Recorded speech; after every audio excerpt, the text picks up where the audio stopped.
श्रीमन्नारायणाय नमः। नारायणाय नमः। नारायणाय नमः। श्रीमन्नारायणाय नमः। श्रीमन्नारायणाय नमः। श्री कृष्णाय नमः। वासुदेवाय नमः। श्री कृष्णाय नमः। वासुदेवाय नमः।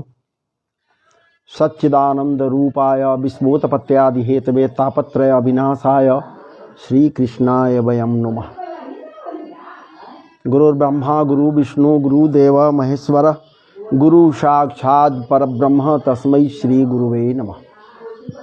गजाननं भूतगणाधिसेवितं कपित्थजम्बूफलचारुभक्षणं उमासुतं शोकविनाशकारकं नमामि विघ्नेश्वरपादपङ्कजं। नमामि विघ्नेश्वरपादपङ्कजं। माता महासरस्वत्यै नमः। माता महासरस्वत्यै नमः। श्री कृष्णाय नमः। वासुदेवाय नमः। मान्यवर महानुभावों, भगवान वासुदेव श्री कृष्ण चंद्र जी महाराज के परम पवित्र सत्य स्वरूप नाम का उच्चारण करते हुए हरे कृष्ण कृष्ण कृष्ण हरे हरे, हरे राम श्री राम राम हरे हरे उच्चारण करते हुए आपके समक्ष भागवत महापुराण को लेकर बैठा हूँ और इसके कुछ पवित्रतम अंश को आपके लिए आपके समक्ष प्रस्तुत करने जा रहा हूँ। आपसे विनम्र निवेदन होगा कि आप निश्चित रूप से इसे, हालांकि इसके पूर्व में मैं वीडियो बना था भी, आप देखे भी थे, लेकिन यूट्यूब पर नहीं गया। इसलिए नहीं गया कि वो साउंडलेस हो गया, आवाज़ नहीं था उसमें, तकनीकी गड़बड़ी के कारण कुछ रहा होगा। अब इसमें देखें क्या होता है। तो डाउनलोड कर दूंगा, अपने यूट्यूब चैनल पर अपलोड कर दूंगा, वहाँ जाएं और वहाँ जाकर बस एक कमेंट बॉक्स में प्यारा सा कमेंट करेंगे, लाइक करेंगे और यदि मन करे, इच्छा हो ठाकुर जी के कृपा प्रसाद से, तो हमसे जुड़ने के लिए मेरे चैनल को सब्सक्राइब कर दें। बड़ी दया होगी, बड़ी कृपा होगी आपका मेरे लिए। तो महानुभावों, आज आपके समक्ष जिस प्रसंग को लेकर आया हूँ, भूमिकाओं में नहीं जाऊंगा, बस प्रसंगों के अंतर्गत ही मैं आपको लेकर चल रहा हूँ। ये प्रसंग महाराज जी भागवत महापुराण की महत्ता से है, महत्व से है। महत्ता मतलब महत्व। जीवन में भागवत महापुराण की महत्ता क्या है, महत्व क्या है। भागवत महापुराण का आश्रय हम यदि लेते हैं, कोई लेता है, तो इससे क्या होगा? कोई फायदा भी होगा, कुछ होगा या न होगा। अनेकों प्रकार की धारणाएं, अनेकों प्रकार की बातें, अनेकों प्रकार की विभिन्न प्रकार की महाराज जी उताल तरंगों की भांति हृदय में ज्वार उठेंगे, लेकिन सबका समाधान भागवत जी में ही तो मिलेगा। इसीलिए मैं भूमिकाओं में न जाकर आपको महत्व की ओर लेकर चलता हूँ। कथा सुनने मात्र से या भागवत महापुराण के आश्रय में जाने मात्र से क्या हो सकता है, क्या कुछ होता है। तो आइए मैं आपको उस प्रकरण में लेकर चलता हूँ जहाँ हल्का सा इशारा करते हुए महाराज जी ये तीर्थाटन से लौटकर आ गए हैं।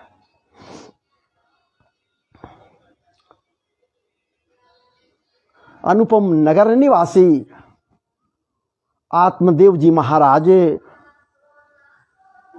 के पुत्र कौन, आपको विदित होगा, गोकर्ण जी महाराज तीर्थाटन से लौट आए हैं, तीर्थ में गए थे महाराज। इधर की घटनाओं के विषय में उनको कोई खास जानकारी थी नहीं, हल्का फुल्का ज्ञात हो गया था कि यहां अब सब समाप्त हो चुका है, सब समाप्त हो चुका है। पिता तो इनके समक्ष ही चले गए थे बाहर, इनके ही उपदेशामृत का पान करने के पश्चात देह गेह से नाता छोड़कर महाराज जी ठाकुर जी से नाता जोड़ने के लिए चले गए थे वन्य प्रदेश की ओर। रह गई थी माता और एक भाई, और महाराज जी सबका अंत हो गया है। जानकारी इनको मिली थी। नतीजतन ये महाराज जी जहां जहां जिन जिन तीर्थ स्थानों में गए, जहां जहां गए, अनेकों प्रकार से पिंडदान आदि अर्धदेही क्रिया इनके द्वारा की गई। विचार कीजिए, मलिन खोड़सी, मध्य खोड़सी, उत्तम खोड़सी, सपिंडीकरण ही नहीं, महाराज जी सैया दान आदि गया, श्राद्धादि भी किया गया। अनेकानेक तीर्थों में जाने के पश्चात अनेकों जगह नारायण बलि इनके द्वारा किया गया, त्रिपिंडी श्राद्ध किया गया, इसलिए कि प्रेतत्व से विमुक्त हो जाए हमारे वो जो गुजर गए। ये सब कुछ किया जाता है। तो क्या ये भावुक नहीं हुए? इनको मोह नहीं था? भागवत जी में नहीं आया है। हम और आप तो विचार कर सकते हैं ना, ये भी प्राणी हैं, ये भी मनुष्य हैं। तन तो इनका मनुष्य का है, मन भी मनुष्य का ही है। हां, तन की उत्पत्ति मनुष्य के शरीर से नहीं हुआ, गोकर्ण जी का आपको विदित है। गोकर्ण जी की उत्पत्ति गौ माता के गर्भ से हुआ है। और संयोग तो देखिए, वो गौ माता भी चलती बनी है, वो गौ माता भी अब नहीं है, गौ माता भी नहीं है। और संध्याकालीन सत्र में, संध्याकालीन बेला में एकाएक जब ये अनुपम नगर में अपने महाराज जी गेह में आते हैं, जो इनका घर था, उजाड़ सा खंडहर सा जो घर बचा हुआ था, भीतर प्रवेश करते हैं। महाराज जी भक्त से इनका हृदय रह जाता है, व्याकुल हो जाते हैं। आहा, क्या बात है! कभी यही वो स्थान था जहां मेरा भरा पूरा परिवार था, जहां कभी मैं अपने भाई के साथ, दोनों भाई खेलते कूदते थे, मस्त रहते थे, खेलते कूदते थे, आपस में खेल करके किलकारियां मारते हुए, दबड़े हुए जब आते तो महाराज जी धूल धूसरित होते, पिता के गोद में जाते, पिता हृदय से लगा लेते, और माता के गोद में जाते तो माता अपने आंचल के छांव में छिपा लेती। ये माता इसी गेह में, इसी घर में। और हाय, क्या हो गया, क्या से क्या हो गया, होनी कौन जानता है। प्रारब्ध में जो होना है होकर रहता है। ये बात तय है कि विद्वान हैं, साधक हैं, सिद्ध हैं, नैतिकता को जानते हैं, नैतिकता को जानते हैं, विवेकी हैं, विवेक शून्य नहीं है, ज्ञानी हैं, अविद्वान हैं, परम विद्वान हैं। गोकर्ण जी महाराज, जिनका शरीर मानव का है और कान महाराज जी गौ का कान है, क्योंकि गौ माता के गर्भ से आंखों से अश्रुधारा बहती है, अश्रुपात होते हैं। अश्रुपात करते हुए गोकर्ण जी महाराज आंगन के मध्य एक ऊंचे स्थान पर बैठकर विचार करते हैं। आह, क्या बात है! बगल के जगह पर हमारी वो गौ माता बंधी रहती थी, जिसके गर्भ से मेरा जन्म हुआ, गौ माता के गर्भ से जन्म हुआ। पर हाय विधाता, वो गौ माता भी चली गई, दर्शन तो होता मेरा। अरे पिता तो मेरे सामने चले गए थे, भावुक हो गए थे, उनको उपदेशामृत का पान कराया, चले गए, लेकिन उनके जाने के बाद बचा कहाँ? कुछ तो नहीं बचा, सब समाप्त हो गया। और महाराज जी अश्रुपात करते हुए विभोर हो गए, भाव विभोर हो गए, अपने आंगन में बैठकर भाव विभोर हैं, रो रहे हैं, अश्रुपात हो रहा है, अविरल अश्रु महाराज जी प्रवाहित हो रहे हैं। इनके नेत्रों के कोने से, कपोलन के मध्य से महाराज जी वो ढलकते हुए ठुड्डी के पास से जाते हुए जब वो निपतित होता है तो धराधाम पर गिरता है महाराज जी, और धराधाम को तिक्त करते हुए वो पवित्रमय आंसू भी धराधाम को पवित्र कर देता है। इनका मन मानस भी पवित्र हो जाता है। ऐसे हमारे परम विद्वान गोकर्ण जी हैं जो भावुक हैं, सारे बातों को उनकी जानकारी है, हर चीज जानते हैं। ये आत्मा क्या है जो भीतर में है, ये शरीर क्या है, सब कुछ है, सब जानते हैं। आत्मा के विषय में गीता क्या कहता है या क्या कहा गया है भगवान के द्वारा? नैनं छिन्दन्ति शस्त्राणि नैनं दहति पावकः न चैनं क्लेदयन्ति आपो न शोषयति मारुतः। किसी प्रकार से कष्ट नहीं दिया जा सकता आत्मा को। विचार करते हैं कि तो फिर मैं क्यों कष्ट दूं अपने आत्मा को? मैं भी तो कष्ट नहीं दे रहा हूं, असुरपात हो रहा है, लेकिन ये शरीर से असुरपात हो रहा है, न कि जो भीतर बैठा हुआ आत्मा है उसकी आंखों से, उसके दृष्टि से। महाराज जी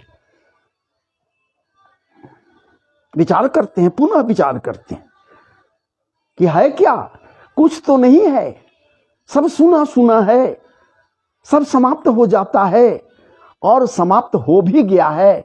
इसलिए कि महाराज जी स्वयं ये अपने पिता को बतलाते हुए कह रहे हैं, क्या कह रहे हैं? अपने पिता से ये कह रहे हैं, देहे स्थिमांस रुधिरे, देहे स्थिमांस रुधिरे भीमतिं त्यजत्वं जाया सुतादिषु सदा ममतां विमुञ्च। जस्यानिशं जगदितं, जस्यानिशं जगदिदं क्षणभङ्गनिष्ठं वैराग्य रागनिसृष्टं, वैराग्य राग रसिको भवभक्ति निष्ठः। कहते हैं देहे स्थिमांस रुधिरे भीमति त्यजत्वं जाया सुतादिषु सदा ममतां विमुञ्च। पश्यानिशं जगदिदं क्षणभंग निष्ठं वैराग्य राग रसिको भवभक्ति निष्ठः।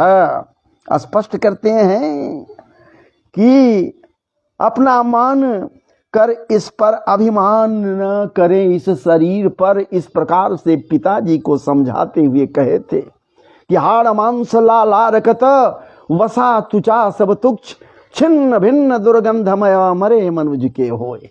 जब तक पिताजी वहां बोलने वाला भीतर में है, वो बोल रहा है सो है, तो सब कुछ है, वरना इसका समाप्त हो ही जाना है। और इसके लिए मोह करने से क्या फायदा है? इस ठाकुर जी के श्री चरणों का सहारा लीजिए ना। आखिर तो ये क्षणभंगुर शरीर है, क्षणभंग निष्ठंग, ये तो समाप्त हो जाएगा। ये पिताजी को कहे थे जरूर, एकाएक इनको याद आ गया। और जैसे ही इनको याद आ गया महाराज जी ये व्याकुल हो गए, तो मैं क्या कर रहा हूं, मैं क्या कर रहा हूं, मुझे क्या करना चाहिए? मुझे तो मोह नहीं करना चाहिए। ये मोह के अथाह दरिया में मैं डुबकी लगा रहा हूं, डूबने जा रहा हूं, डूब रहा हूं, उतरा रहा हूं, क्यों? इसलिए मोह माया से हमें निकलना चाहिए और जो आगे का कृत्य है वो मुझे करनी चाहिए। किसी को ज्ञात नहीं है कि गोकर्ण जी बहुत दिनों के बाद अपने गेह में आए हैं, गांव में आए हैं, अनुपम नगर में आए हैं। अजी महाराज जी, वो अनुपम नगर अनुपम ही तो है जहां का गोकर्ण रूपी अनुपम हीरा है, रत्न है। गोकर्ण रूपी अनुपम रत्न का प्राकट्य हुआ है गौ माता के गर्भ से।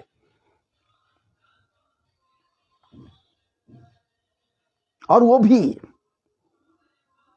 आत्मदेव जी के यहां। आप विचार कीजिए, ये सारी बातें हुई।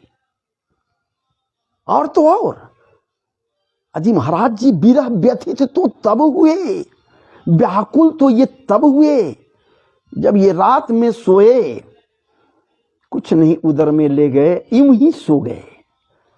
अपना गेह था, जैसे भी सो जाओ, सो गए रात में।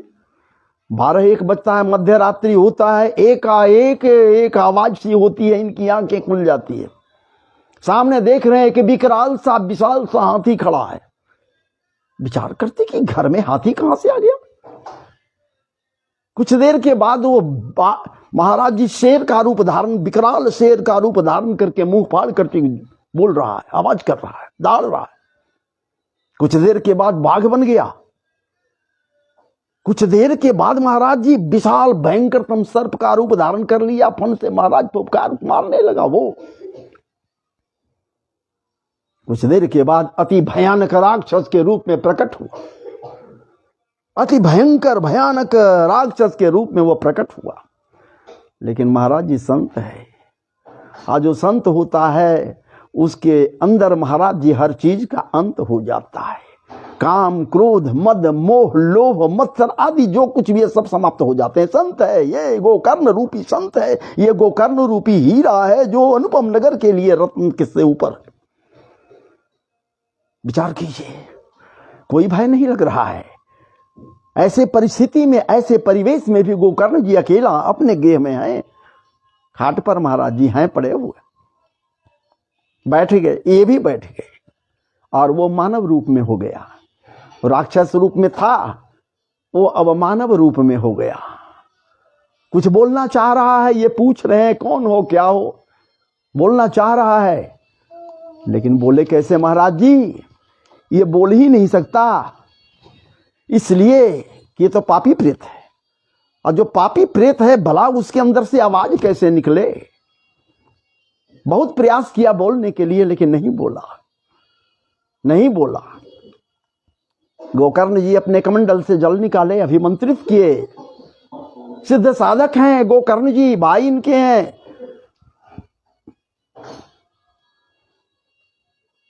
अभिमंत्रित जल का छिड़काव किया उस प्रेत के ऊपर में, तो महाराज जी पाप का समन हुआ। आवाजें आ गई, बोलने लगा।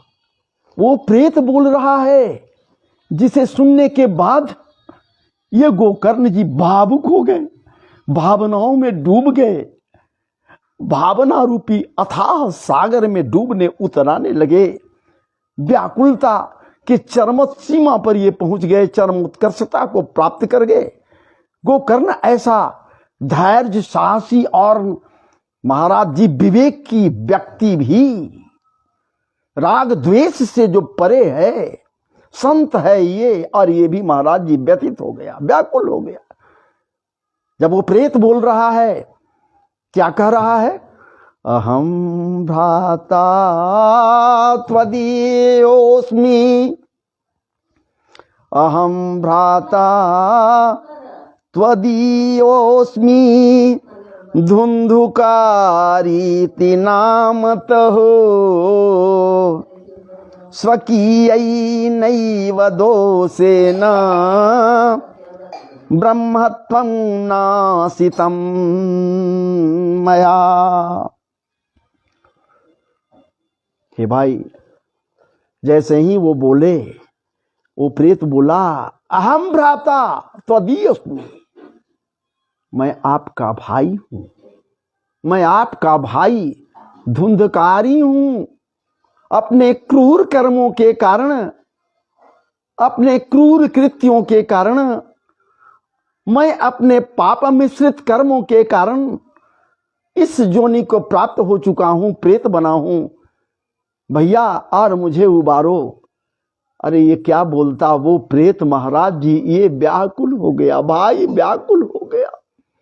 भला भाई के लिए भाई नहीं व्याकुल हो तो कौन व्याकुल होगा महाराज जी, हैं? रक्त जो है सो व्याकुल हो गया रक्त के लिए। रक्त उत्तालता को प्राप्त करने लगा रक्त के लिए। अतिशय व्यग्र हो गया रक्त के लिए। महाराज जी भाई मेरा है, भले ही रक्त दो है, रक्त दो है ही। आप भी कह सकते हो, सब कोई कहेगा कि रक्त कहां एक है, महाराज जी रक्त तो दो है। इसके शरीर में तो गऊ का रक्त है। नहीं, गऊ के गर्भ से जन्म लिया है तो गऊ का रक्त है। और उसके शरीर में किसका रक्त है? न आत्मदेव जी का रक्त है, न धुंधली का रक्त है। अरे ये तो महाराज जी रक्त है भी तो धुंधली के बहन का रक्त है, ये आप कह सकते हो। लेकिन प्रेम किससे मिला? माता पिता से प्रेम किसको मिला? किससे मिला? माता पिता कौन? आत्मदेव जी और धुंधली। तो पालने वाले जो होते हैं सर्वश्रेष्ठ होते हैं महाराज जी। जन्म देने वाले माता पिता तो जरूर हैं, लेकिन पालने वाले वो पालन करता पालनहार परमात्मा है, इसलिए परमात्मा सर्वश्रेष्ठ होता है। पालने वाला परमात्मा सर्वश्रेष्ठ होता है। विचार कर लीजिए। सब कुछ है, विचार कर रहे हैं, सोच रहे हैं, व्याकुल हो गए ये जानकर कि मेरा भाई अभी किस गति में पहुंचा हुआ है। हम सबों को विचार करना चाहिए। अपना कर्म यदि सही है, श्रेष्ठतम कर्म करो तो इस दुर्गति को नहीं प्राप्त रहोगे। महाराज जी अगर ये श्रेष्ठतम कर्म किए रहता, गोकर्ण जी की भांति कर्म करता, तो आज जिस हालत में ये प्रेत बना हुआ है, वो भी विभत्स भयानक प्रेत बना हुआ है। प्रेत जोनी में चला गया है, ये नहीं जाता। प्रेत जोनी में क्यों गया? चूंकि पाप कर्म को करते करते पापी बन गया। और जब पापी बना तो इसके पाप का अंत तो महाराज पापियों के द्वारा हुआ, उन वेश्याओं के द्वारा इसका अंत हुआ। विचार कीजिए कैसे इसका अंत किया गया, बांध दिया गया था, उनके द्वारा मारा गया। बहुत ज्यादा नहीं, प्राण निकलने पर जलता अंगारा इसके मुख में डालकर महाराज जिसका प्राण पखेर दे। भयंकर मृत्यु इसे प्राप्त हुआ था, वो कर्ण को नहीं। अजी महाराज धुंधकारी को, धुंधकारी उसका नाम है, उस प्रेत का नाम धुंधकारी है। कहा कि मैं भाई आपका धुंधकारी हूं, मेरे साथ ये कृत्य हुआ है, मैं प्रेतत्व को प्राप्त कर गया हूं। अब कुछ उपाय तुम ही अब करो ना, क्या करोगे? किस जोनी से हमको छुटकारा हो? पहले तो महाराज जी व्याकुल होकर इनका आत्मा तक रोम रोम तक रोने लगा। रोते रोते जब तक गए महाराज जी शांत हो गए। जैसे ही वो कलपते हुए बोलता है वो प्रेत की, हे भैया मेरे लिए कहीं कुछ नहीं, जलाशय में जल भी है उसे भी मैं नहीं पी सकता, वृक्षों पर अनेक फल लदे हुए हैं लेकिन फल भी नहीं भक्षण कर सकता भैया। अब तुम ही बताओ कि मेरा क्या गति होगा, कुछ उपाय करो कि इस जोनी से छुटकारा हो जाए। आश्चर्य किए कि वाह ये कैसे हुआ, हम इतना कुछ किया तेरे उद्धार के लिए जी, पिंड दान किया, सयादी दान किया, नारायण बलि किया, पारणव श्राद्ध किया, क्या क्या नहीं हम तुम्हारे लिए किया। कोई ऐसा नहीं है जो कृत्य में नहीं किया सौर्ध्वदेही क्रिया के तहत। फिर भी तेरा ये प्रेतत्व जोनी से मुक्ति क्यों नहीं हुआ? होना चाहिए था, काहे नहीं हुआ? विचार इस पर करना होगा, विचार करना होगा, सोचना होगा कि क्यों नहीं हुआ, क्यों नहीं हुआ। विचार तो जरूर करना होगा भैया, क्यों नहीं हुआ। एक तो स्वयं वो कहा कि मैं भैया पापी प्रेत हूं, इसलिए हमारा छुटकारा इतना आसानी से नहीं होगा, इतनी आसानी से हमारा छुटकारा नहीं होना है। इस जोनी से ऐसे नहीं मुक्त होंगे, कोई विशेष संसाधन को करो। एक बात यह है, दूसरी बात यह है, अपनी ओर से मैं कह रहा हूं, आप भी विचार कर सकते हैं।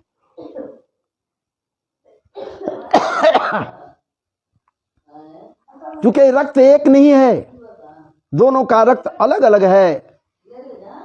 इनके द्वारा जो कुछ भी किया गया उससे उसको मुक्ति नहीं मिली, ये भी हो सकता है, होने के लिए कुछ भी हो सकता है। लेकिन पापी प्रेत है, इसलिए प्रेत ही स्वयं कह दिया मैं पापी हूं, पुण्यात्मा नहीं हूं, इसलिए कुछ ऐसा करो। व्याकुल हो गए कि अब हम करें कैसे, क्या करें। उद्योग में लग गए उसी समय, क्योंकि उद्योग निरतनित रहता है। जो कर्मण्य होता है वो हमेशा उद्योग निरत रहता है, रत रहता है। गोकर्ण जी भी उद्योग निरत रत। विचार करने लगे कि क्या करेंगे। कहेंगे ठीक है भैया, अभी आप जाओ, जहां ठहरे हो वहीं ठहरो, यहां मत रहो, मेरे पास रहोगे? क्यों नहीं? कहीं आप प्रश्न कर सकते हैं कि दोनों भाई एक जगह इकट्ठे हुए, वो प्रेत ही सही, ये मानव ही सही, ये जीवात्मा ही सही, वो प्रेतात्मा ही सही, लेकिन दोनों एक जगह रह सकते थे ना, आखिर क्यों नहीं रहे?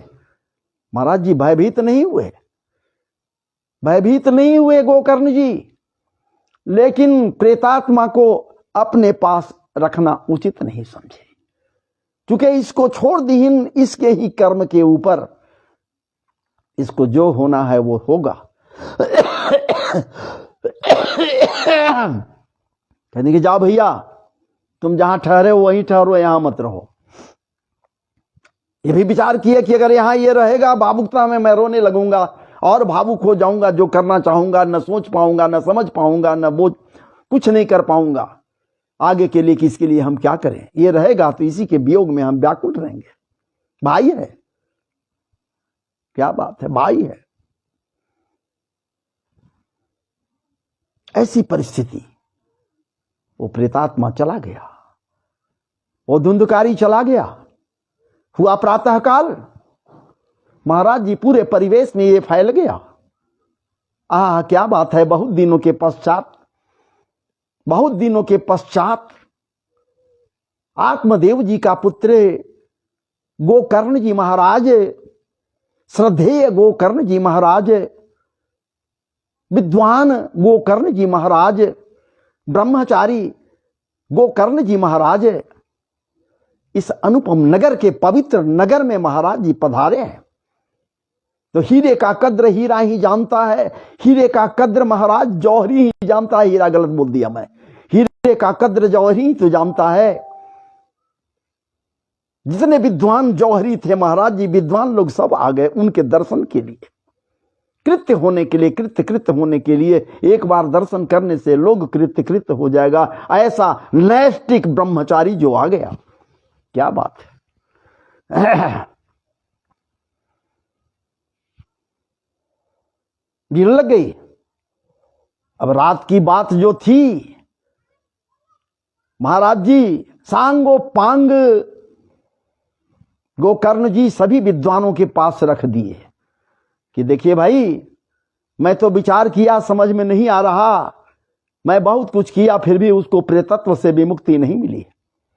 आप विद्वज्जन हैं, विद्वान हैं, आप लोग इस पर विचार कीजिए और विचार करते हुए बताइए कि कौन सा ऐसा कृत्य किया जाए, कौन सा ऐसा कर्म करें ताकि इसका ये जो है प्रेतत्व से विमुक्ति हो जाए, प्रेत जोनि से मुक्ति हो जाए। आप ही विचार कीजिए। लोग कुछ कह रहा है, कोई कुछ कह रहा है, कोई कह रहा है ये यज्ञ कीजिए, कोई कह रहा है वो यज्ञ कीजिए। समय नहीं है गोकर्ण जी के पास, क्योंकि भाई इनका व्याकुल है।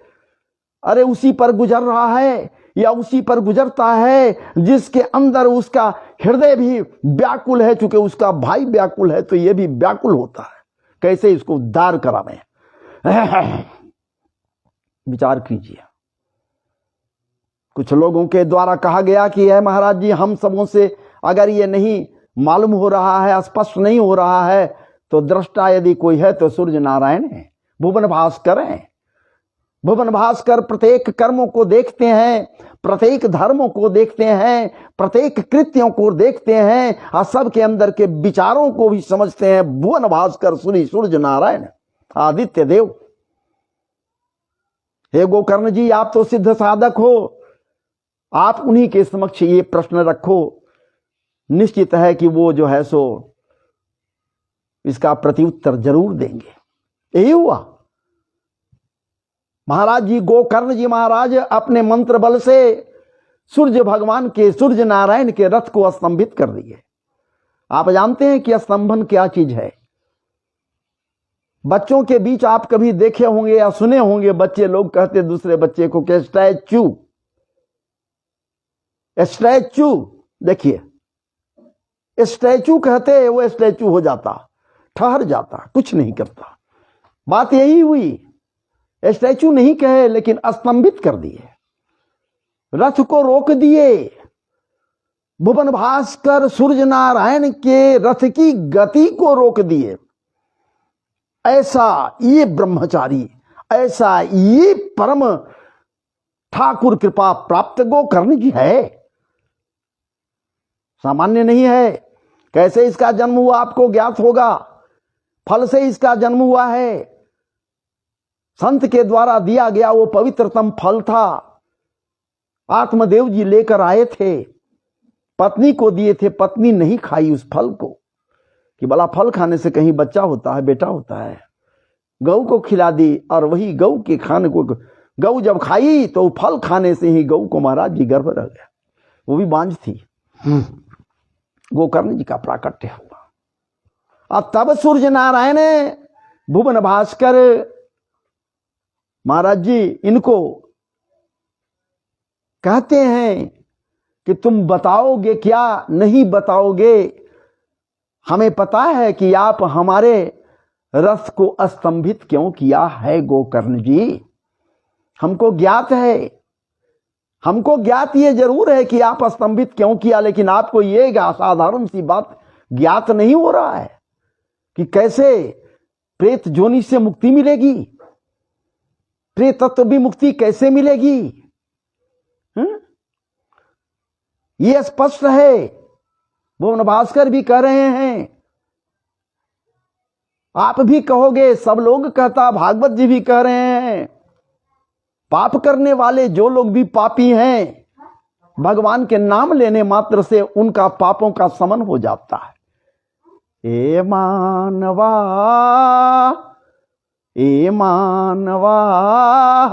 कृतस्तु पापा सदा दुराचार रता विमार्गगा क्रोधाग्निदग्धा कुटिलाश्च कामिनौ सप्ताह यज्ञे न कलौ पुनन्ति ते। विचार करो भैया, इसलिए सप्ताह श्रवण मात्र से, भागवत जी का आश्रय लेने मात्र से, भागवत कथा को श्रवण करने के लिए मन में संकल्प लेने मात्र से, ऐ गोकर्ण जी, वो ठाकुर समरिया सरकार बांके बिहारी, अकारण करुणा वरुणालय, अखिल ब्रह्मांड नायक, अखिल सामृत सिंधुसार विग्रह मनमत्थनाथ हृदय में कैद हो जाता है। तो कैद करने की आवश्यकता नहीं, आपको मात्र भागवत की कथा सुनानी है।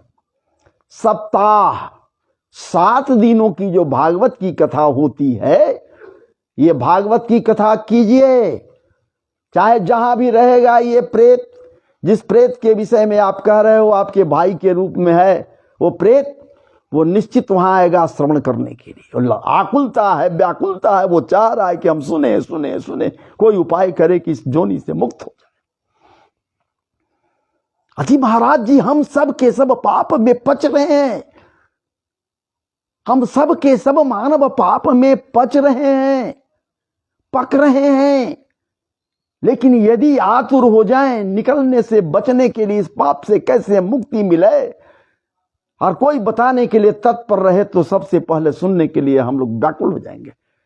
पाप से निकलने के लिए विचार करो। जैसे ही भुवन भास्कर कहकर अदृश्य हुए, तैयारियां शुरू हो गई भागवत कथा के लिए। और महाराज जी, आगे फिर क्या हुआ, इसके विषय में आपके समक्ष ये दास दूसरे दिन पुनः आएगा, तब आगे आख्यान को रखेगा। इसलिए आपको विदित है, नहीं विदित है तो मैं बतला दूं, अस्वस्थता अभी चल रही है। बीच बीच में आपको आवाज मिली होगी खांसी का, बहुत भयंकर रूप से खांसी मुझे भी परेशान किए हुए है। इतना बोल दिए, ये ठाकुर जी की कृपा है कि आपके समक्ष बोल दिए, वरना रात में सोते हैं तो साए साए, एजमा नहीं है, एजमेटिक प्रॉब्लम नहीं है, लेकिन खांसी है, सर्दी, मौसम सीजनल कहिए जो कहिए, जिसके चलते परेशान हम हैं। इसलिए अब हम आपसे विदा ले महाराज जी। अब फिर जब इसे अपलोड कर दूंगा मैं YouTube पर, जाकर आप इसको सुन सकते हैं। अगर आपको अच्छा लगा होगा हमारी बातें तो निश्चित रूप से आप लाइक करेंगे और प्यारा सा कमेंट बॉक्स में यूट्यूब पर जाकर आप करेंगे। जय जय श्री राधे, जय जय श्री राधे, जय जय श्री राधे। आप समस्त के समस्त मुझसे जुड़कर कथा प्रसंग में भाग लेने वाले हैं लोग, आप सबों को हृदय के अंतरतम गहराइयों से खूब खूब नमन वंदन और अभिनंदन है, खूब खूब स्वागतम है। और ठाकुर जी की कृपा आप सबों के ऊपर बनी रहे। और इसी प्रकार से भागवत की कथा सुनने के लिए आप बैठें, सुने, महाराज जी दूसरे को भी सुनावें तो आप भी कृत हो जाओगे, दूसरे को भी कृत्य करोगे। तो चलिए पुनः जय जय श्री राधे, जय जय श्री राधे, जय जय श्री राधे। महाराज जी अब मैं विराम ले रहा हूँ।